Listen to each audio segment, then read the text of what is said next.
Essa é uma excelente pergunta, né? A doença arterial periférica é a doença que acomete os vasos arteriais que vão irrigar os membros inferiores, né? Ou seja, as pernas, comumente falada aí na população, né? Isso é causado por aterosclerose, que é a mesma doença que obstrui as artérias do coração, que são as coronárias, e do cérebro, que são as carótidas, né? Entre outras, né? Pode obstruir também artérias que irrigam o fígado, o intestino, os rins, né? Mas as apresentações mais frequentes são, né, acometer a doença coronariana, a cerebral e a dos membros inferiores. Então, ela vai causar uma falta de circulação, por assim dizer, das artérias que vão irrigar os membros inferiores e as pessoas vão ter dor ao caminhar, ou, em casos mais avançados, podem ter necroses e gangrenas, né, nos pés, o que aí vai demandar um tratamento mais rápido e mais especializado.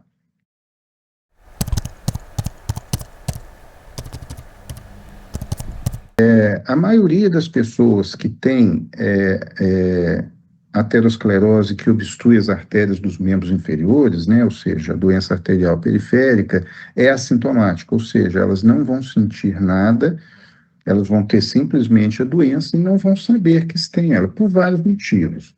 Ou porque elas já têm outras doenças cardíacas, pulmonares e renais, e que elas são mais restritas e não conseguem fazer muitas atividades, né, por limitação mesmo, ou porque elas são sedentárias e não caminham, né? Então, a imensa maioria vai ser assintomática. Quando tem sintoma, dos pacientes que têm sintomas, a maioria vai ter o que a gente chama de claudicação intermitente, que é a dor ao caminhar. A pessoa começa a andar, ela vai até um certo ponto, e aí, como a musculatura começa a pedir muito sangue, muito oxigênio, não consegue chegar este sangue e oxigênio porque tem uma obstrução na artéria. Então, a pessoa passa a sentir dor ao caminhar.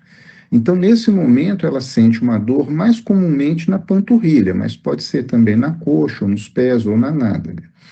Mais comumente na panturrilha. Então, ela interrompe a caminhada. Ao interromper, a necessidade energética de oxigênio do músculo cessa e aí a dor passa. Mas torna a acontecer quando ela caminha novamente à mesma distância. Por isso que a gente chama de claudicação intermitente. Claudicação significa mancar. Então, ela manca de forma intermitente. Uma minoria das pessoas, que é a mais grave, vai se apresentar com graus de falta de circulação mais avançado. E, nesse caso, vai levar a dores muito intensas com a pessoa em repouso mesmo, sem estar andando, sem nada, mas principalmente vai levar a gangrenas e necroses nos dedos dos pés, mais comumente nos dedos dos pés, mas pode acometer qualquer parte dos pés. Por que dos pés? Porque é a parte mais longe da circulação e é a que vai receber menos porque tem obstrução lá em cima, né, na obstrução mais alta. Então, cursa com necrose e gangrena e com dor muito intensa.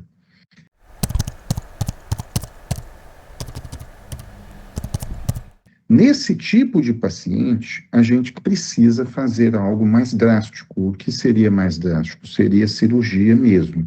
A cirurgia para tentar levar o sangue naquela parte do pé que está sem circulação, para evitar a amputação, né? Então, nesse grupo de pacientes com gangrena e com dor muito intensa, é que a gente vai dispensar os tratamentos mais agressivos e caros.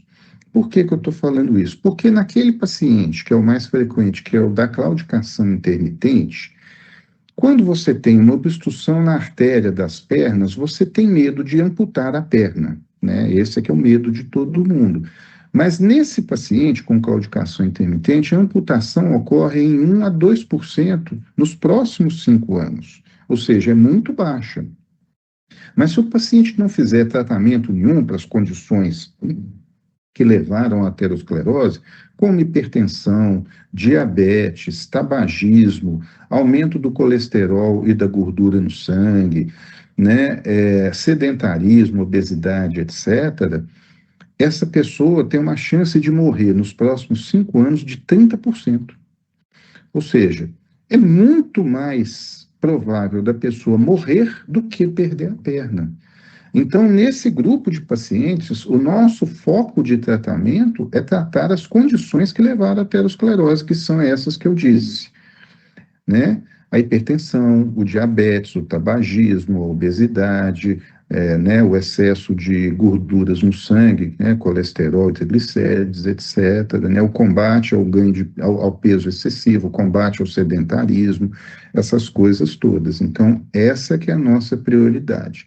No paciente com gangrena, não. Esse nós vamos ter que fazer cirurgias mesmo, a maioria vai precisar, nem todos, para tentar, né, levar sangue ao pé, e alguns pacientes, infelizmente, que já têm uma gangrena muito avançada no pé, aquele pé não é recuperável. Então, a única forma de tratamento para salvar a vida da pessoa é a amputação, é tirar aquele pé com gangrena, porque aquilo pode se transformar numa infecção generalizada.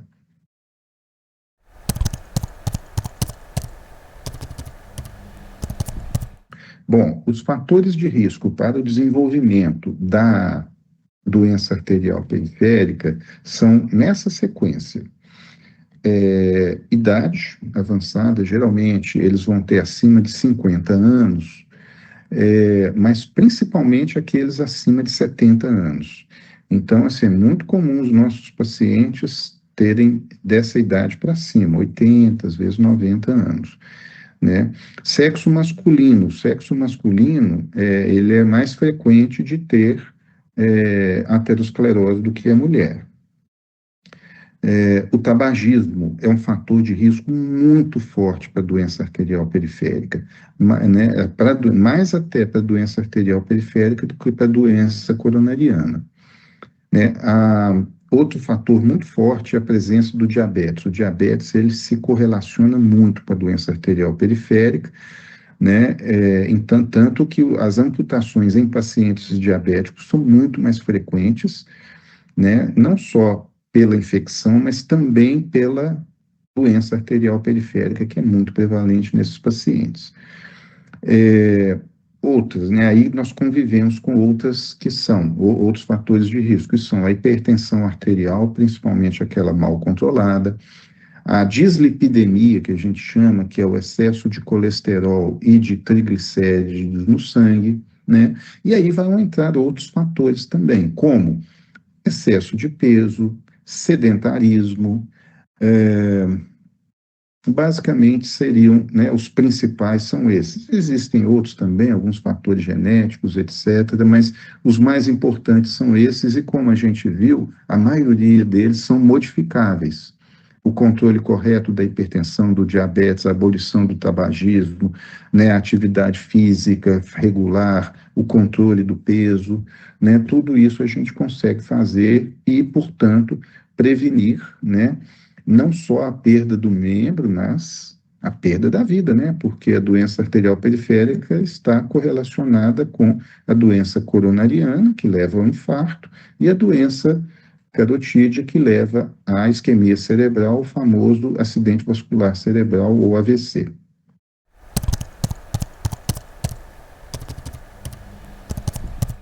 Quando a pessoa tem uma obstrução numa artéria, ela fica com muito medo de ter, né, de levar aquilo à amputação, mas na verdade não, né? Quando a gente conhece a chamada história natural da doença, que é o que ocorre com o paciente se não for tratada a doença, a gente nota que em 5 anos, uma pequena minoria que perdeu a perna, de 1 a 2%. Mas como essa pessoa tem todos esses fatores de risco que nós citamos, né?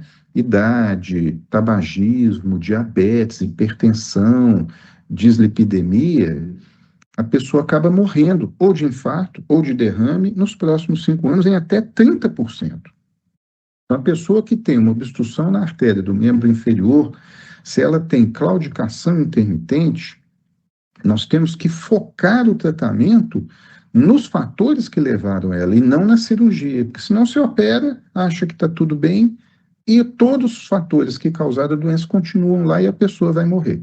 Então, acho que tem que focar bem nisso, né? Sendo que a claudicação intermitente, ela é muito bem tratada com fisioterapia e com caminhadas regulares, entendeu? Então, não precisa de cirurgia como primeira abordagem para esses pacientes, de um modo geral, né? Tem pacientes que sim, mas aí vão ser uma minoria. Então, acho que esse é que é o recado importante.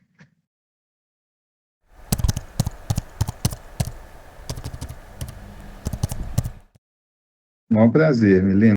Eu que agradeço. Até logo, viu?